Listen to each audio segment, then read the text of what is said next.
आज हम अपना CSS का फर्स्ट लेक्चर देखेंगे, जिसके अंदर हम CSS की प्रॉपर्टी, स्टाइलिंग और व्हाट इज़ CSS क्या है। तो सबसे पहले हम बेसिक इंट्रोडक्शन लेंगे CSS का, उसके बाद हम उसकी प्रैक्टिकल इम्प्लीमेंटेशन देखेंगे। तो आइए स्क्रीन की तरफ चलते हैं ताकि बेसिक इंट्रोडक्शन लें। तो हम W3 स्कूल्स के ऊपर आए और हमने अपनी जो है CSS का एक बेसिक इंट्रोडक्शन लेना। अब CSS का बेसिक इंट्रोडक्शन यही है कि CSS क्या है। CSS लैंग्वेज है जो कि HTML के ही डॉक्यूमेंट, जो कि हमने लास्ट लेक्चर में HTML कवर किया है, तो उसके ही डॉक्यूमेंट्स को स्टाइलिंग में देना, उसके जो हैं एलिमेंट्स उनको स्टाइल देना। Describe how HTML should be displayed, कि जो CSS के एलिमेंट्स हैं वो कैसे डिस्प्ले होते हैं, और उसके बारे में कुछ एडवांस चीज़ें। तो हम उसके बारे में देखते हैं कि क्या है CSS। ये कैस्केडिंग स्टाइल शीट इसको कहते हैं। अब इसमें जो है ना, हम अपने HTML एलिमेंट को स्क्रीन पे, पेपर पे और अदर मीडियाज़ के ऊपर जो है डिस्प्ले कर सकते हैं। ये हम देखेंगे कैसे डिस्प्ले कर सकते हैं। जब हम चीज़ को आउटपुट देखते हैं तो स्क्रीन पे देखते हैं, ठीक है, उसके ही प्रिंटिंग फॉर्म पेपर पे आ जाती है, और डिफरेंट सोशल मीडियाज़ के ऊपर तो हमें मीडिया क्वेरीज़ और डिफरेंट चीज़ें जब देखते हैं तो वो मीडिया के फॉर्म में आती हैं। ये जो है हमारे वेब पेजेस की जितनी भी स्टाइलिंग होती है, जो स्ट्रक्चर की, वही सारा कुछ हैंडल करता है। ये CSS ऐसा ही है जैसे कि इंसान की बॉडी है, उस इंसान की बॉडी के जो बेसिक स्ट्रक्चर है वो उसके HTML है। जो उसकी स्किन है, उसकी ब्यूटी है, उसके हेयर्स हैं, उसकी आइज़ हैं, ये सारा कुछ क्या है, उसकी स्टाइलिंग की गई है। इसी तरह जो इंसान बोल रहा है, इंसान सोच रहा है, इंसान के प्रॉपर वर्क बॉडी के फंक्शन हो रहे हैं, वो जावास्क्रिप्ट है। ये तीन चीज़ें सबसे इम्पॉर्टेंट है। और CSS के स्टाइलिंग के भी 2 से 3 तरीके हैं, इंटरनल, एक्सटर्नल और इनलाइन। ये भी हम देखेंगे आगे कि कैसे कैसे हम CSS को यूज़ कर सकते हैं। तो CSS यूज़ क्यों करते हैं? CSS define the style for your web page, including the design, layout and variation in display for different devices and screen sizes. अब CSS को यूज़ इसलिए किया जाता है कि हम अपने जो है वेब पेज, जो कि हमने बेसिक HTML से बनाया, उसमें तो कोई ब्यूटी थी ही नहीं, कोई अट्रैक्टिवनेस थी ही नहीं, तो फिर हमने उसमें CSS ऐड की ताकि हम उसको ब्यूटीफुल और अट्रैक्टिव बना सकें, ताकि जब यूज़र आए तो उसका यूज़र इंटरफेस ही इतना आई कैचिंग हो कि वो उसके ऊपर स्टे करे और उसको अपना प्रॉपर वर्क परफॉर्म करे। और इसको हमने डिवाइसेस के हिसाब से, मीडिया क्वेरीज यूज़ करके, स्क्रीन साइज़ के हिसाब से हमने अपनी CSS को यूज़ करना है कि हर डिवाइस पे वो क्या हो, बिल्कुल उसी फ्रेम के अंदर वर्क करे। CSS ना स्क्रीन से आउट हो, ना स्क्रीन के अंदर डिस्प्लेस का ख़राब हो। तो ये तो हमारी थी बेसिक चीज़ें।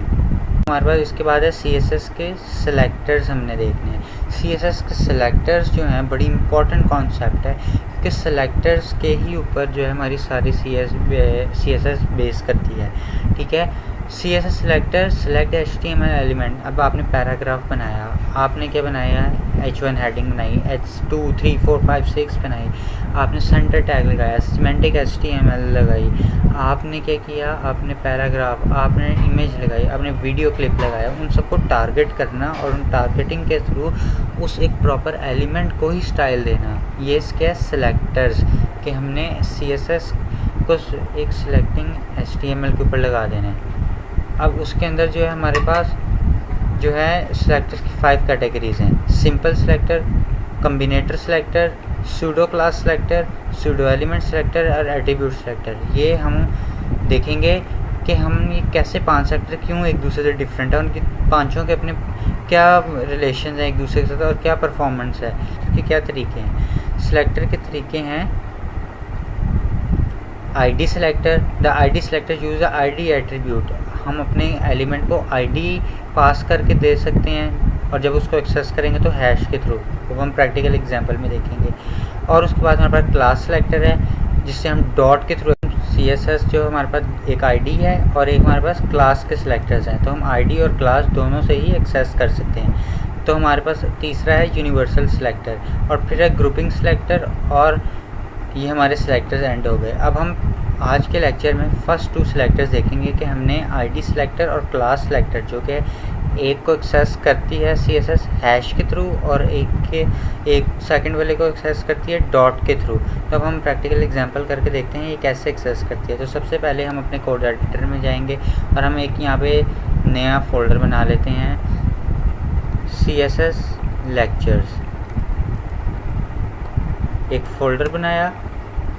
अब इस फोल्डर के अंदर हम एक फ़ाइल बनाते हैं सेलेक्टर CLECT और selector.css।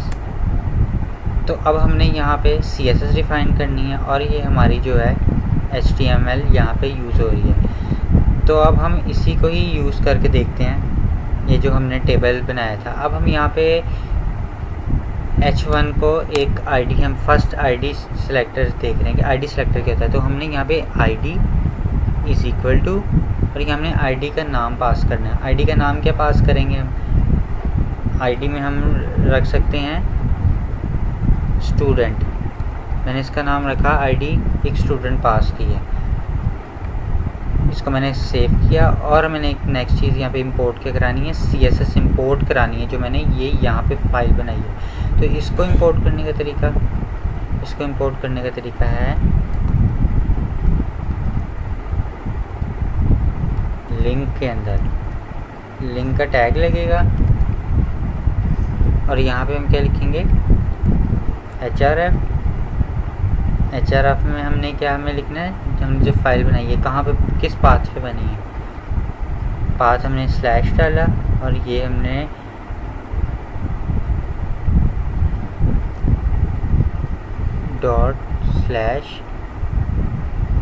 और हम ये CSS लेक्चर्स में गए और हमें यहाँ पे selector.css की हमें फाइल मिल गई। और इसका हमारे पास क्या है, स्टाइल शीट।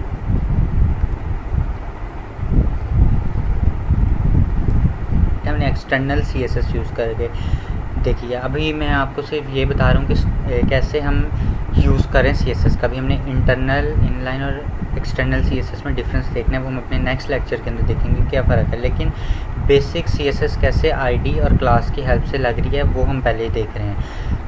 अभी मैंने H1 को एक ID पास की क्योंकि हम ID और क्लास सेलेक्टर्स आज देख रहे हैं। तो ID में क्या फ़र्क है, ID को मैंने एक पास की स्टूडेंट नाम की, क्योंकि स्टूडेंट का रिकॉर्ड था। मैंने एक H1 के ही जो हमारी लिस्ट है मैंने उसको पास कर दी। अब इसकी CSS लिखनी है यहाँ जाके। अब CSS में क्या लिखनी है, पहले तो हमने क्या देखा था कि हमने जब ID देनी है तो वो हमने हैश के साथ रिप्रेजेंट करनी है और हमने नाम क्या दिया था, स्टूडेंट नाम दिया था। स्टूडेंट नाम की फिर उसके बाद कर्ली ब्रेसेस ओपन करनी है। अब इसके बाद कलर क्या देना है, कलर हमने देना है रेड। कलर हम रेड देते हैं, ठीक है। उसके बाद हम क्या देंगे, कलर हम रेड देंगे, सेमीकोलन आना था। और उसके बाद हमने इसको फ़ॉन्ट साइज़ दिया। फ़ॉन्ट साइज़ क्या देंगे हम, इसको हम देते हैं 40 पिक्सल ये दिया। और हमने इसका क्या देना है, फ़ॉन्ट वेट इसको बोल्ड दे देते हैं। तो ये कंट्रोलर से सेव करते हैं और देखते हैं आउटपुट क्या आता है और प्रॉपर वर्क कर रहा है कि नहीं। ये प्रॉपर वर्क कर रहा है। हमने रेड कलर दिया और इसको हमने ये स्टाइलिंग दे दी। अब हमने नेक्स्ट चीज़ क्या देखनी है कि हम कैसे क्लास प्रॉपर्टी यूज़ कर सकते हैं किसी के ऊपर भी। हम आते हैं, हम यहाँ यूज़ कर लेते हैं UL के अंदर, इसको हम क्लास दे देते हैं। अब क्लास को हमने कैसे देना है, क्लास इज़ इक्वल टू, और यहाँ क्लास का क्या नाम दें, क्लास का नाम हम यहाँ देते हैं फ्रूट। क्लास का नाम हमने फ्रूट्स दे दिया और अब हमने इसको फ्रूट्स के नाम से इसको दे दिया क्लास। और अब हम CSS के अंदर जाके देखते हैं अब यहाँ पे कैसे इसको लिखना है। अब जो चीज़ हमने इस क्लास में डिफ़ाइन की थी वो हमने डॉट से प्रेजेंट करनी है। अब डॉट और हमने